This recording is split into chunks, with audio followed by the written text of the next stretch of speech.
Type पे हमें क्या ज्ञात करना है, मूलधन ज्ञात करना है। क्या ज्ञात करना है, मूलधन। इसमें हमें कोई राशि दी गई है जिसके चक्रवृद्धि ब्याज पे प्रति वर्ष एक निश्चित दर से 3 वर्ष में कितना हो जाता है, 8028। कितना हो जाता है, 8028। 3 वर्ष में राशि कितना हो जा रही है, 8028। लेकिन अगले 6 वर्षों में यानी यही राशि 6 वर्षों में कितना होता है, 12042। कितना होता है, 12042 तो हो जाती है। तो राशि ज्ञात करो। तो देख लो क्या करना है, पहले ले लेना है कि माना हमारा मूलधन क्या था, P था। माना मूलधन क्या था, P था। हमारा कोई राशि था जो क्या था, P था। अब ये जो P राशि थी, कौन थी, P राशि 3 साल में, कितने साल में, 3 साल में कितना हो जा रहा है, 8028। कितना हो जा रहा है, 8028। और यही राशि 6 साल में, कितने साल में, 6 साल में कितना हो जा रहा है, 6 साल में 12042। 12042।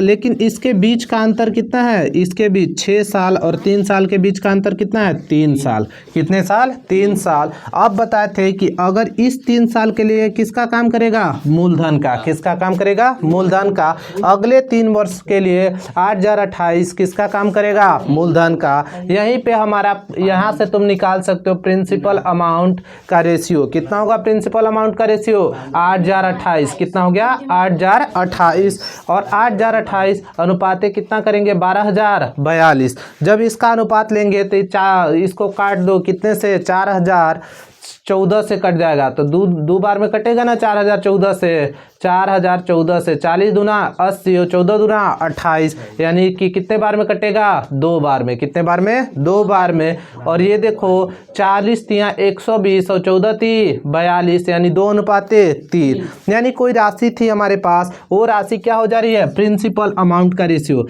3 साल में, कितने साल में, 3 साल में कितना हो जा रही है, प्रिंसिपल अगर हमारा 2 था तो राशि कितनी हो जा रही है, 3। कितना, 3। यानी कि कुल मिला के अपने आप का कितना गुना हो जा रहा है, 3/2 गुना। कितना हो जा रहा है, 3/2 गुना। अगर अगले 3 वर्ष के लिए इस तरीके का 3/2 हो रहा है तो पिछले 3 वर्ष के लिए भी क्या होगा, 3/2। तो पिछले 3 वर्ष के लिए भी क्या होगा, 3/2। यानी कि कोई राशि थी हमारी P, अपने आप का कितना गुना हो गया है, 3/2। जब अपने आप का 3/2 गुना हो गया तो राशि कितनी हो गई थी, 8028। कितना हो गया था, 8028। अगले 3 वर्ष के लिए अनुपात निकालिए, 3 बट्टा कितना हो जा रहा है, 2। कितना हो रहा है, 3/2। अब यहाँ पे जब पिछले 3 वर्ष, यहाँ भी 3 वर्ष का गैप है, यहाँ भी 3 वर्ष का गैप, यहाँ पे अनुपात ले लिए प्रिंसिपल अमाउंट का 2:3। यानी कोई राशि थी 2 थी तो कितना हो जा रही थी, 3। यानी अपने आप से 3/2 गुना हो जा रही थी। यहाँ भी क्या होगा कि कोई राशि अगर हमारा P था, P अपने आप का 3/2 गुना होके कितना हो जा रहा था, 8028। कितना हो जा रहा था, 8028। चक्रवृद्धि ब्याज में क्या होता है, प्रिंसिपल और अमाउंट का रेशियो हर हमेशा क्या होता है, यानी प्रत्येक स्थिति में बराबर होती है। यानी चक्रवृद्धि ब्याज जब भी पढ़ोगे वहाँ पे प्रिंसिपल और अमाउंट का जो अनुपात होगा वो हमेशा क्या होगा, बराबर। क्या होगा, बराबर। अगर यहाँ पे 3:2 है, कितना, 3:2 नहीं, यहाँ पे कितना था, 2:3। 2:3। तो यहाँ भी हमारा प्रिंसिपल 2 होगा और अमाउंट कितना होगा, 3। कितना होगा, 3। यानी यहाँ हमारी प्रिंसिपल 2 होगी और अमाउंट कितना होगा, 3। यानी कोई राशि हमारी जो थी P थी और P राशि थी जो कि प्रिंसिपल यहाँ भी 2 होगा और अमाउंट कितना होगा, 3। तो कोई राशि अपने आप का कितना गुना हो जा रही है, 3/2 गुना। इसको काट दो या तो मल्टीप्लाई कर लो, P बराबर कितना हो जाएगा, 8028 गुणे 2 और बट्टा कितना होगा, 3। कितना होगा, 3। इसको काटो, कितना होगा, 3 से 3 दूना 6 होगा ना जी, बचा कितना, 2।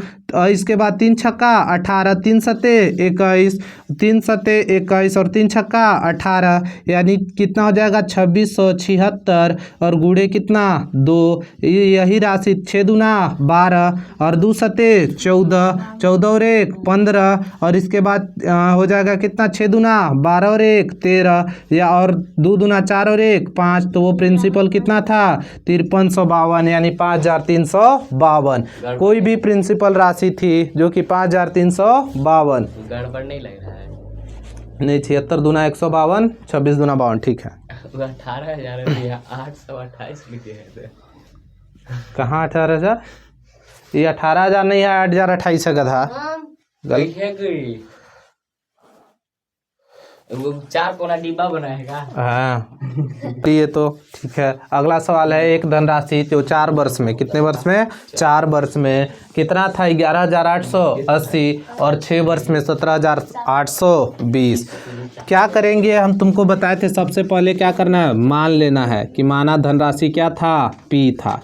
माना धनराशि पी था, कोई धनराशि था जो कि पी राशि था, और पी, ये जो पी राशि थी 4 वर्ष में, कितने वर्ष में, 4 वर्ष में कितना हो जा रहा है, 11,880, 11,880। और यही धनराशि 6 वर्ष में, कितने वर्ष में, 6 वर्ष में 17,800 कितना हो जाता है, 20, 17,820। यही धनराशि 6 वर्ष में कितना हो जाता है, 17,820। अब बताओ इसके बीच का अंतर कितना है, इधर 4 है और इधर कितना है, 6। 4 और 6 के बीच के अंतर कितना हो गया, 2 साल। कितने साल, 2 साल। और 2 साल में हमारा राशि 2 साल के लिए मूलधन हो गया, क्या हो गया, मूलधन। और ये हमारा क्या हो गया, मिश्र धन। क्या हो गया, मिश्र धन।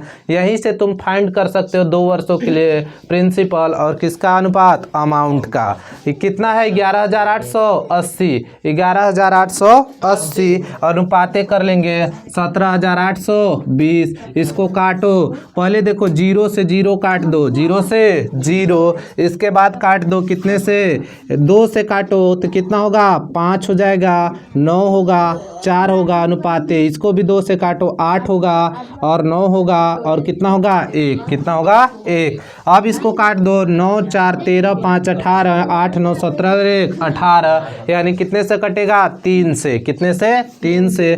3 एकम 3, बचा कितना, 2, 3 9 27 और 3 8 24 अनुपाते 3 दूना 6 और इसके बाद 3 9 27 और 3 7 21। देखो 9 8 17 और 1 18, 9 7 16 और 1 16 2 18, कितने से कटेगा, 3 से। कितने से, 3 से। 3 से काट लो, कितना हो जाएगा, 3 छक्का 18, 3 छक्का 18, फिर 3 से काट लो, 3 9 27 और इसके बाद हो जाएगा 3 9 27 और 3 9 27। अब तुम 33 से काट लो, 33 दूना 66 और 33 तिया 99।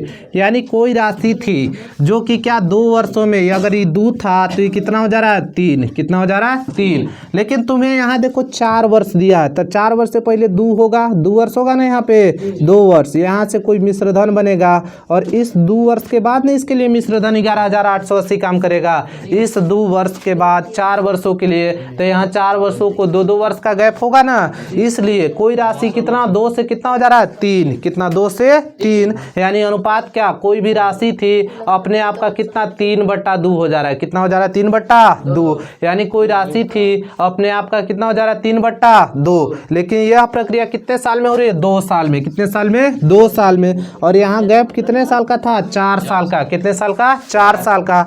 तो 4 साल को 2-2 वर्ष में तोड़ दिए। पहले 2 साल के लिए यहाँ पे राशि 2 थी और 3 हो गई, अगले 2 वर्ष के लिए 2 था और ये कितना हो गया, 3। यानी कि यहाँ पे जो हमारी पी राशि थी, क्या थी, पी राशि थी, अपने आप का 2 बार कितना हो गया, 3/2 गुना। कितना गुना, 3/2 गुना। यानी कि अपने आप का 3/2 और पहले 2 साल के लिए 3/2 और अंतिम 2 साल के लिए 3/2। इसके बाद ये राशि कितना हो गई, 11,880। कितना हो गई, 11,880।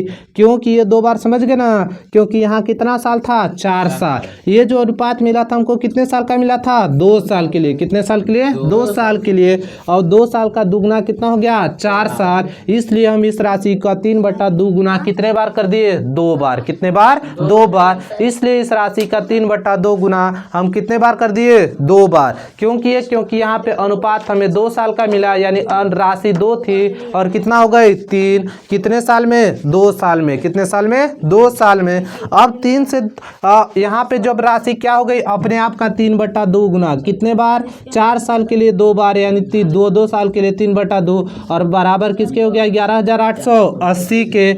इसको हल कर लो, पी बराबर आ जाएगा 2 दूना 4, 11,880 गुणे 4 और बट्टा 3 तिया 9। इसको काट दो, 9 एकम 9 और इसके बाद बचा कितना, 2, 9 तिया 27। अब कितना बचा 9 तिया 27 और इसके बाद 9 9 दूना 18 और 13 चौको 52 और 20 चौको 80। तो वो राशि हमारी कितनी थी? 5280। यानी वो राशि हमारी शुरुआत में कितनी थी? 5280। इस तरीके से हमें कोई भी चक्रवृद्धि ब्याज दिया हो, क्या दिया हो? चक्रवृद्धि ब्याज।